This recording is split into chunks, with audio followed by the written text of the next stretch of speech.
Министерството за здравство прави анализа за состојбата со персоналот во Универзитетската клиника за детски болести, која ќе биде основ за евентуално нови вработувања.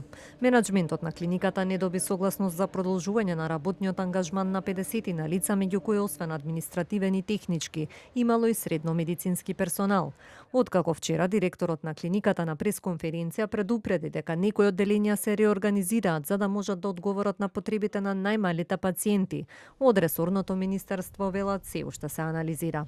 Паралелно се работи на повеќе фронтови подобрување на условите за работа, нови вработувања, како и создавање можности за задржување на младите лекари и медицинските сестри во земјава. Како што најави министерот Алиу, во тек е спроведување на функционална анализа на Универзитетската клиника за детски болести. Целта на оваа анализа е компаративна проверка со тековната систематизација во институцијата и таа ќе служи како основ за прецизно утврдување на кадровските потреби пред евентуални нови вработувања.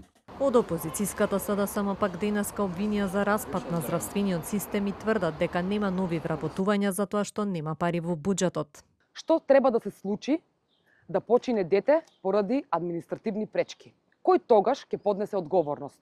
Ова е цената на неодговорните и расипнички политики на ВМРО и Мицкоски.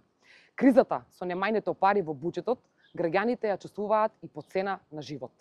СДСМ бара веднаш да се најде решение, да се обезбедат соодветни вработувања и да се обезбеди здравствена заштита на детската клиника. Министерката за финансии Гордана Димитриевска-Кочовска пред неколку дена изјави дека претходно биле одобрени финансии за вработување на 60 на лица и дека не може да се даваат согласности само за една клиника, а одговорноста е лоцираше и во менаџирањето на директорот Мемеди. Тој пак вчера предупреди дека голем дел од медицинските сестри се пред пензија или пак ослободени од дежурства. Заради тоа барал вработување со договор на дело. Порача дека во клиника каде се лекуваат деца не смее да има импровизација.